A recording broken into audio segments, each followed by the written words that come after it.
What's up, everybody? It's Paul from Boosted Films, and in this video we're going to install this OEM style direct fit dash cam into our 2020 Chevy Silverado 1500. So not only will we walk through the install process, I'll also show you some sample footage of what the video quality from this camera looks like.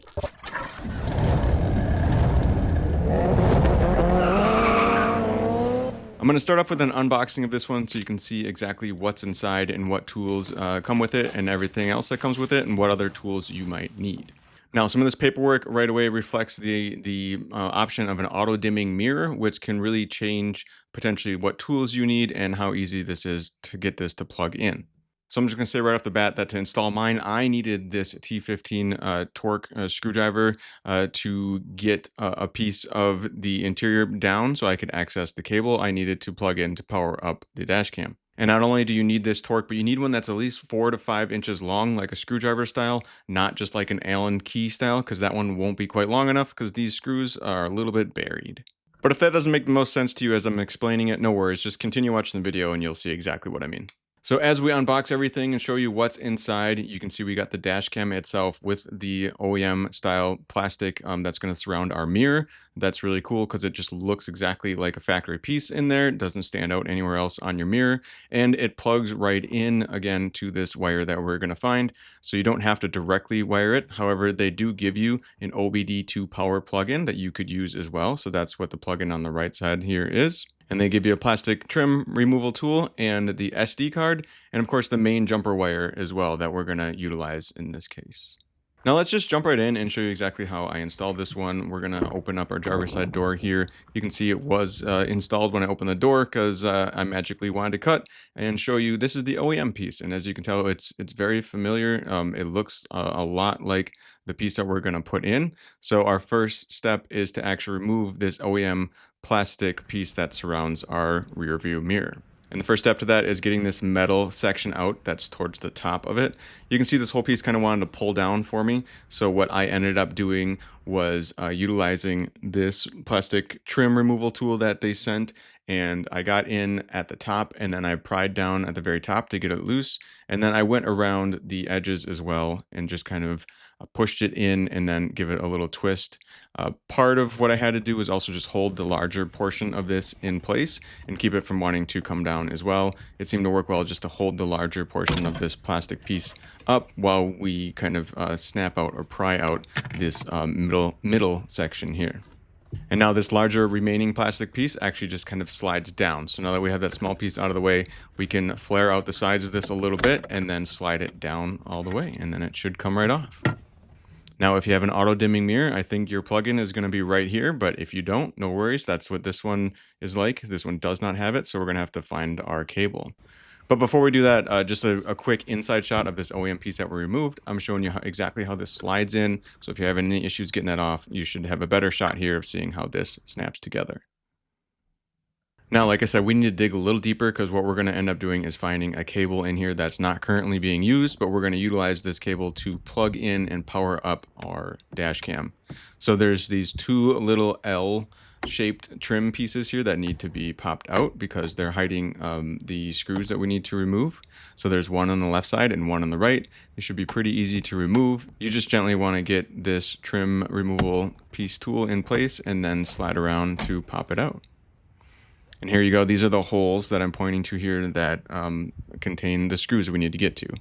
And again, a T15 torque, at least I'd say 4 inches, maybe 5 inches in length you'll need because it goes pretty deep up in there to get to those screws. And again, just one screw on each side, but we're just going to go ahead and remove those 2 screws and set them aside. Now, once those screws are out of the way, that is kind of most of all that's holding this in place. I mean, there's actually still some clips, some push-in clips holding it in place. So we need to release it from that. So now we're going to use this pry tool again on the edges and just try to get it up in place in between the plastic and the headliner here, and then just pry down on each side. You have to give it a little bit of a firm pull to pull out, but it's definitely not too hard to pull out compared to some other trim pieces I've dealt with in the past. Now here's the cable we need, and this cable is just glued up here. I assume they just put it in the wiring harness in case your car did have the auto dim mirror. There's glue on it that you just need to pry it up. I utilized a screwdriver to get the plug-in part kind of pried up first, as you can see now, and then I just kind of pulled on it to pull up with it the rest of the way, so it was easier to access to get to this plug-in. And here's our jumper wire. This would normally kind of go in between plugins here, so it would continue to run power to your auto dimming mirror. But since we don't have an auto dimming mirror, it's really just a plug-in on one end and then plug-in on the other to power up the dash cam. However, if yours was glued down like mine, note that there could be glue kind of stuck on this connection point where you'd want to plug it in. So because of that, I took a screwdriver to mine. You could use something similar, something flat, just to try to scrape off the glue that's on there, because that glue can kind of just gum it up and make it harder to push in place. But once ready to push it in, you should line it up, push it in, here it snap in place. Could give it a gentle tug just to make sure it doesn't pull out on its own, but that's about it. Now we're going to run the other end of this cable through the hole. There's a hole that kind of passes some wires through our headliner where you can run it down towards your front windshield and towards your dash cam. So of course you're going to have a little bit of extra wire in here as well that you're going to have to move around a little bit to kind of get it hidden later, but there's pretty much plenty of room up there. It shouldn't be too hard to do that. But first things first, we're going to move on to this new dash cam piece we're going to install. It is in two pieces, or it should be able to split in two pieces, of course, so it should kind of just pull apart with a little bit of force. And you can take a good look at it and kind of see how it snaps up in place. This one kind of pushes up in place more than kind of a slide, but we'll get to that in just a second. First things first, let's put our SD card in place. Again, this comes with a 128 gig SD card, so that's great. So we can just pop that in right away. Well, it's easy to get to. And then we're going to feed this wire through a little bit more. I'm going to make sure I'm going to run it on the right side or the passenger side of the car for the power cable eventually. For now, I'm just doing a test plug-in. They recommend that you plug it in and test it first just to make sure it powers up before you kind of go through the effort of putting everything back together in case there were any issues with this particular plug-in. So this is a pretty simple lineup and push in. You should hear it snap in place again.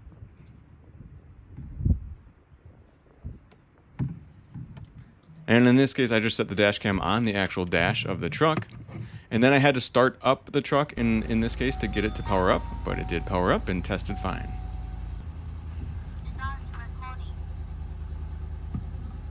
So now that we know it should work well, all we really need to do is just get this mounted up in place and kind of hide our wires a little bit, just clean things up, make sure that everything will fit the way it should with these wires ran appropriately.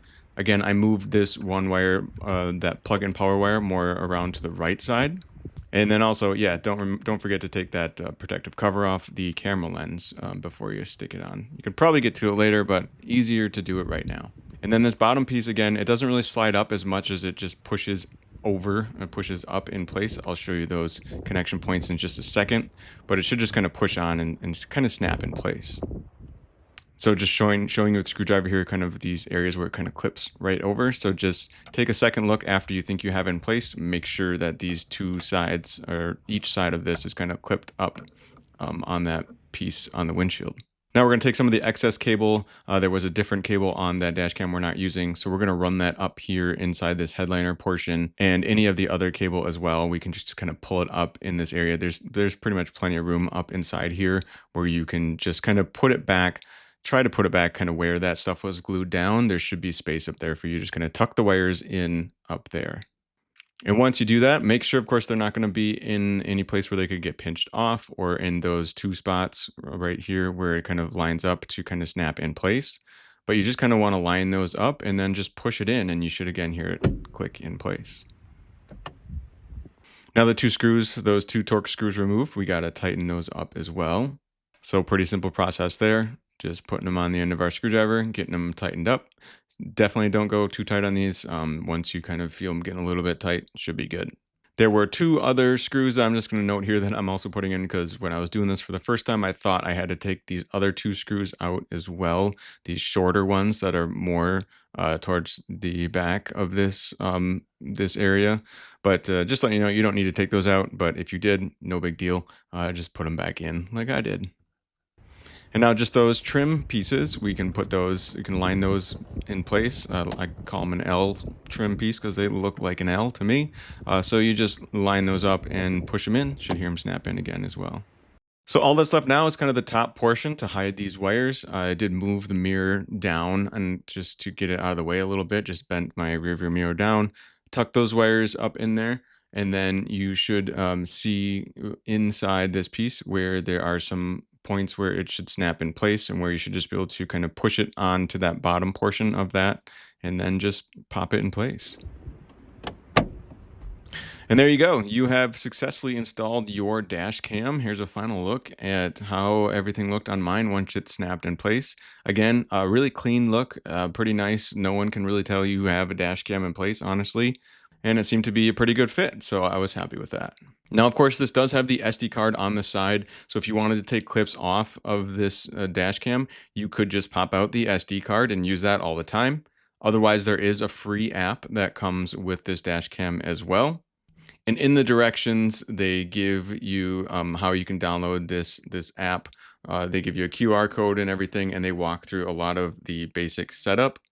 So I'm going to show you a little bit of installing what they call the Skycam app on this one, but it's just going to be a lot of the basic stuff. And honestly, I had already had this app installed on my phone from installing one of these similar dash cams on my Subaru. So I'm using that footage here that I used to install it the first time. But basically, once you have the app installed, you need to connect to a Wi-Fi network on your phone. Once you're, of course, out by your vehicle, you can start your vehicle or at least have it on the accessory position. And then the Wi-Fi name should show up that you need to connect to. And once you connect to that Wi-Fi name, the password to connect to it is in the manual that they give you. So you connect to that Wi-Fi name. And then after that, you can add your camera and you should be able to see your clips in there. And then you can download clips right to your phone from that app as well. And you also can control the settings, the record quality settings within the camera. You could change those. You could change whether or not you want it to record sound. Some people don't want their conversations recorded while they're driving, so you can turn the sound on and off. And you can change different parking detection, collision things, stuff like that. So enough about the app. Let's show you some of the sample footage. I got a little bit rainy day, cloudy footage. I got a little bit of night footage, a little bit of sunshine footage here. Just giving you some sample shots so you can determine whether or not you think this video quality is good enough for you. But other than that, that's about all I have for this video, everybody. Of course, I'm just a guy on YouTube who likes to document what he does. So if this was a different process for you, or if you think I could have did anything differently, please go ahead and let me know in the comment section down below. Also, certainly curious if you did have that auto dim mirror, where the wire was for you, and if it was a lot easier to find, and if you didn't even have to remove that one other portion of the interior to get to your cable. That would be great to know. And finally, of course, if you're interested in this exact dash cam that I installed, I'll have a link to it in the video description down below. I'll also potentially have a discount code for you down there too that you might be able to use to get some percentage off if you'd like to purchase as well. But as always, this is Paul from Boosted Films saying thanks so much for watching.